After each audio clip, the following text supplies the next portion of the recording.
नमस्कार दोस्तों, मेरा नाम है संदीप सिंह और मेरे चैनल संदीप सिंह ब्लॉग्स में आप सभी का स्वागत है। आज की जो वीडियो है ये होने वाली है द लास्ट ऑफ अस के एपिसोड 7 के बारे में। पिछली वाली वीडियो में मैंने 6 एपिसोड का रिव्यू डाला था, उसमें मैंने बताया था कि जोल को अपनी जिम्मेदारी का, रिस्पॉन्सिबिलिटी का रियलाइजेशन हो जाता है। उसको लगने लगता है कि ये उसकी जिम्मेदारी है, बेला रेमसी मतलब एली, इसको फायर फ्लाइज तक पहुंचाना इसका काम है। तो वो उसको ले लेता है, निकल जाता है। फिर वो एक बिल्डिंग में पहुंचता है, वहाँ पर जहाँ फायर फ्लाई होने चाहिए थे वहाँ पर नहीं होते हैं और वहाँ पर तहस नहस पड़ी होती है चीज़ें। हालांकि तो ये पूरी सीजन में ही सारी चीज़ें तहस नहस दिखाई गई हैं। उन तहस नहस चीज़ों के अंदर ही लोग रहने की कोशिश कर रहे हैं, जीवन यापन करने की कोशिश कर रहे हैं। ये अपने भाई टॉमी से भी मिल चुका है। तो ये निकलता है, वहाँ पर कुछ गुंडों से इसकी झपट होती है जिनसे बच के भाग रहा था। ये इसको पंगा नहीं लेना था, लेकिन उनको पंगा इससे लेना था। तो ये एक को मार देता है, लेकिन एक ये उसको घायल कर देता है। और सीजन 1 का जो एपिसोड 6 है वो वहीं पर ख़त्म हो जाता है। और जोल पड़ा है, उसके लास्ट में लग रहा था कि ये मरेगा। तो मतलब अभी भी है, 1-2 एपिसोड और बचे हैं इसके। आज सीजन 7 है तो सीजन के आगे भी आएंगे।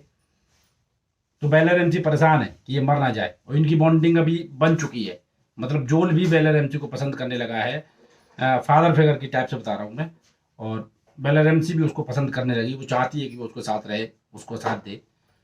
तो क्या होता है, अब वहीं से ये चालू होता है कि वो घायल है, उसके पेट पे वो लकड़ी घुस चुकी थी, तो वो बिल्कुल ऐसा है कि मर सकता है कभी भी।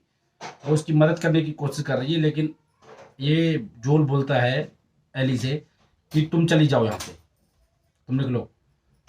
तो वो नहीं जाना चाह रही, तो उसको डांट देता है कि तुम निकलो। तो वो फिर वो गुस्से में ऊपर चली जाती है और फिर उसको फ्लैशबैक में चली जाती कहानी। फिर उसको कहानी याद आती है, वो कैसे करके ट्रेन हो रही थी फेडरा के साथ में।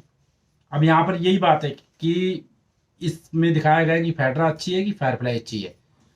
तो इसकी एक दोस्त है रायली, जो कि जिसका करेक्टर प्ले किया है स्टॉर्म रीड ने, तो वो इससे थोड़ी सी बड़ी है। और इसमें एली का एक नया साइड भी दिखाया गया है। मतलब उस साइड में ही दिखाया गया है कि एली जो है वो लेस्बियन भी है। वो जो एपिसोड एंड होते होते आपको पता लग जाएगा, एपिसोड के बीच में ही आपको पता लगने लगेगा। तो रायली गायब है, रायली लड़ाकू है, रायली लड़ती है, ये उसकी दोस्त है। तो उसकी एक लड़की इसको छेड़ती है, बैटनी करके है एक लड़की, इसको छेड़ती है और ये बोलती है आप तो तुम्हारी दोस्त है नहीं, मारपीट तो वो करती, तुम क्या करोगी।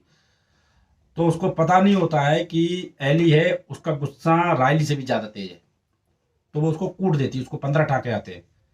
तो यहाँ पर एक बुकोंग करके एक वो है, बोंग या बुकोंग करके एक कैप्टन है, जो उसको अपने पास बुलाता है, जो शायद उसको पाल रहा है या उसके अंडर में काम कर रही है या फिर रह रही है, वो नहीं समझ में आया, कैंप है। तो वो उसको समझाता है कि तुम्हारे पास 2 रास्ते हैं, एक तो ये कि तुम गाड़ी की चाबी उठाओ और बैठने की बात मानो, बैठनी तुम्हारी कैप्टन बन जाएगी, तुम गार्ड बन के ड्यूटी करो। दूसरा ये कि तुम पढ़ाई लिखाई करो, मतलब उस तरह से समझाता है, और ऊंची रैंक पे जाओ और फिर बैठनी जैसे तुम्हारे नीचे काम करेंगे, उसका मतलब यही होता है। तो वो उसको दूसरी वाली बात समझ में आती है और वो सोने जा रही होती है, तभी रायली आती है। और फिर रायली इसको एक जगह लेके जाती है। रायली कहीं चली गई थी, 1 सप्ताह से गायब थी, तो उसको लगा रायली मर गई है, किसी इन्फेक्टेड ने रायली को पकड़ लिया, मार दिया और ख़त्म हो गई रायली। तो रायली फिर उसको एक जगह लेके जाती है, वो अजीब गरीब जगह है, मॉल टाइप का है, एडवेंचर आइलैंड टाइप का है। और फिर वहाँ पर चीज़ें हैं जो उसको दिखाती है। वहाँ पर एक झूला है, फिर एक गेमिंग आर्केड है, बहुत सारी चीज़ें हैं। फिर वहाँ पर इसको पता लगता है कि रायली की ये लास्ट मीटिंग है, रायली को कहीं और जाना है और रायली बस उससे मिलने आई थी। तो वो गुस्से में चली जाती है, क्योंकि ये रायली से प्यार करती है और रायली भी इससे प्यार करती है, लेकिन बस एक दूसरे को बता नहीं पा रहे थे क्योंकि ये एक दूसरे के बेस्ट फ्रेंड है, इसलिए। फिर वहीं पर एक इन्फेक्टेड भी दिखाया जाता है। और एंड होते होते एली को अपनी जिम्मेदारी फिर समझ में आती है। एली क्या है, वो गुस्से में चली जाती है ना, तो एली फिर जाके उसकी मदद करने लगती है जोल की। मतलब फ्लैशबैक से फिर कहानी उधर जाती है। और जब एंड होता है एपिसोड का, तो एंड में ये दिखाया गया है कि वो इन्फेक्टेड इन दोनों को काट लेता है।